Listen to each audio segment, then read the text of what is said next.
Hi நண்பர்களே, நம்ம இப்போ என்ன பண்ண போறோம்னு பார்த்தோம்னா, சோயா கறி தாங்க பண்ண போகிறோம். கறி குழம்பு டேஸ்ட்டில் சூப்பராக டேஸ்ட்டில் குயிக்காக ஈஸி அந்த ரெசிபி பண்ணலாம் வாங்க. இப்போ வந்து அடுப்பில் ஒரு பாத்திரம் வச்சுக்கோங்க. பாத்திரம் வச்சுட்டு பாத்திரம் காய்ஞ்சதுக்கப்புறம் தேவையான அளவு ஆயில் கொஞ்சமாக ஊற்றிக்கோங்க. ஊற்றிட்டு இப்போ வந்து நம்ம ஒரு பெரிய வெங்காயம் கட் பண்ணி வச்சுருக்கிறேன், அதையும் சேர்த்துக்கோங்க. சேர்த்துட்டு 2 கொத்து கருவேப்பிலை சேர்த்துட்டு வெங்காயத்தை வதக்கிக்கலாங்க. நல்லா வெங்காயத்தை வதக்கிக்கலாம். நல்லா பொன்னிற வர அளவுக்கு நல்லா வதக்கிக்கோங்க.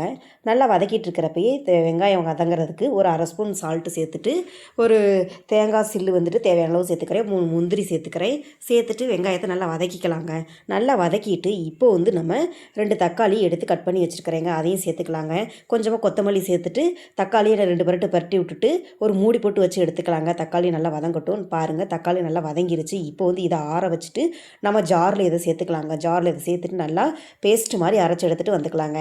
பாருங்கள், நல்லா பேஸ்ட் மாதிரி அரைச்சி எடுத்து வந்தாச்சு.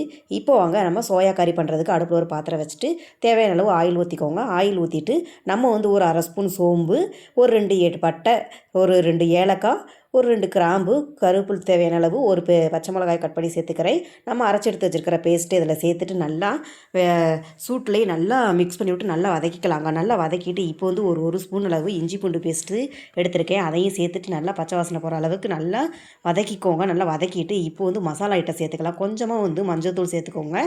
ஒரு 2 ஸ்பூன் மல்லித்தூள், 1 ஸ்பூன் இல்லை 1 1/2 ஸ்பூன், 2 ஸ்பூனே சேர்த்துக்கிறேன் நான் மிளகாத்தூள். சேர்த்துட்டு லைட்டாக கொஞ்சம் தண்ணி சேர்த்துக்கோங்க. நல்லா கெட்டியாக இருக்குது, அடிப்பிடிக்காமல் இருக்கிறதுக்கு லைட்டாக தண்ணி சேர்த்துட்டு நான் மசாலா எல்லாத்தையும் நல்லா மிக்ஸ் பண்ணி விட்டுக்கிறேன். பாருங்கள், நல்லா மிக்ஸ் பண்ணி விட்டாச்சு. இப்போ வந்து நம்ம என்ன பண்ண போகிறோம்னு பார்த்தோம்னா, கொஞ்சமாக தண்ணி சேர்த்துக்கோங்க. பாருங்கள், இந்த அளவுக்கு தண்ணி சேர்த்துட்டு நல்லா கலந்து விட்டுட்டு உப்பும் தேவையான அளவு இதுக்கப்புறம் சேர்த்துக்கலாம். நல்லா பாருங்கள், ஒரு மூடி போட்டு வச்சு எடுத்துக்கோங்க. கொதி வந்ததுக்கப்புறம் எடுத்துட்டு நம்ம தேவையான அளவு உப்பும் போட்டுட்டு நம்ம சோயாவை வந்துட்டு நம்ம சுடு தண்ணியில் ஊற வச்சு அந்த தண்ணியை பிழிஞ்சிட்டு தாங்க சேர்த்துக்கிறேன். சேர்த்துட்டு நல்லா மிக்ஸ் பண்ணி விட்டு உப்பு காரம் எல்லாம் கரெக்டாக இருக்கான்னு பார்த்துட்டு ஒரு மூடி போட்டு வச்சு எடுத்துக்கலாங்க. பாருங்கள், சோயா கறி அளவுக்கு வந்துருச்சு. நான் அவ்வளோதான், சோயா கறி ஃப்ரை ரெடி.